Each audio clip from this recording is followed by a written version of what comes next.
Evening, y'all. Chief Prepper here. Gonna do a short prepping haul video. My camera froze up. So, gun show. Well, I don't know if you can read that or not, but hopefully you can read this. Nope, wrong. This is a 1 by 12, and the reason I bought it was because I thought I was going to be slick and save some money, and I did save some money, but not as much as I thought. This is what it looks like. So it's a 1 by 12. The reason I bought it was because I was looking hard at a Sig Sauer Tango 1 by 10. It was $575.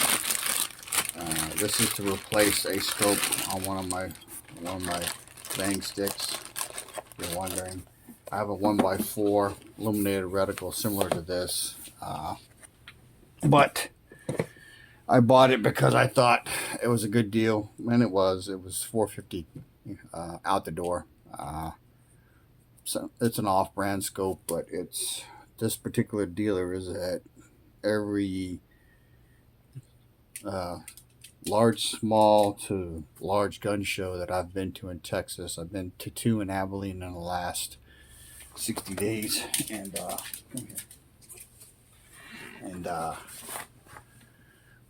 they weren't. I kind of ignore them normally, but for whatever reason, because I've been looking at scopes for one of my rifles, I decided to take a peek. I actually asked him about a scope for an air rifle, and I was actually asking about a 1 by 10. This was a 1 by 12, different type of reticle, uh, but if you're wondering why, my 1 by 4 is zero to the gun, but with a 1 by 4 is plenty for close encounters with somebody you're trying to shoot or something. However, when you start getting out a little further, you need, well, I like to be able to see a little better. So the other reason is the 1 by 4, while it is zeroed, I had to take another gun with me with a better scope on it so that I could see where I was hitting on the paper in order to zero it. So this is a 1 by 12, so I should be able to see just fine where I'm going to hit it on the paper. It's also a 34 millimeter tube, and if you don't know what that means, it means even in low light conditions, because of the size of the tube, it will get more light into the scope, which will allow you to see longer in low light conditions, as in before it gets real dark, you'll still be able to see. So I'm probably not going to buy another Crimson Trace. They call them rail or mini rail lasers, because I have some on other guns that I'm just going to pull one off of those guns after I get the guns zeroed to this scope and then put it on there.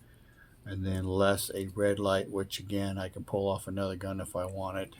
And then my AR style rifles will be outfitted the way I want them to be in the event of something bad happening. So I got 2 of these that I'm giving away to a friend of mine. So uh, they're metal. So if you're looking at AR mags, try to find surplus military USGI government issue only. They're much better than the PMags. Depending on where you get them, they're more expensive or less expensive. So excuse me, here's the yawn. So in Texas, you can find them at gun shows. I'm not sure about everywhere else. So, and you can probably find them at military surplus stores. This particular vendor had some 20 round mags that I was tempted to buy as well, but I just didn't feel like spending any more money. The gun show itself cost me $5 to get in, $450 for the scope, and then $70 for 2 sets of those mags mounted the way they are. So felt like that was more than enough spent. Now, will I kick myself later? Probably, because 20 round mags are real hard to find. Just, you don't see them. So, anyway, so that's pretty much the gist of it. So, I've been working on my plate carrier. I don't know if you can see this or not. Not too good. So, the orientation of my pistol carrier has been changed from a sideways to an up and down. I think I went sideways because it would be easier to draw, but I didn't want to clunk it around. And then I added a flashlight in the center and a seatbelt cutter on the side. So, and then what you can't see in that plate carrier is one of the preps that I spent money for last month that was not on my list of preps to get. I have level 4 ceramic plating, 11 by 14 plates now, and level 4 side plates. Before, I had 10 by 12 level 4 steel plates, which are, I'm pretty sure they're heavier. Second one, and then level 3 side plates. So now I have level 4 all the way around. So don't know what I'm going to do with my steel plates, because while they're heavy, either I'm getting in better shape, and I don't think so because I haven't been exercising that much lately, at least for the last month, or maybe I'm just, I don't know, it did not feel as heavy as it did before.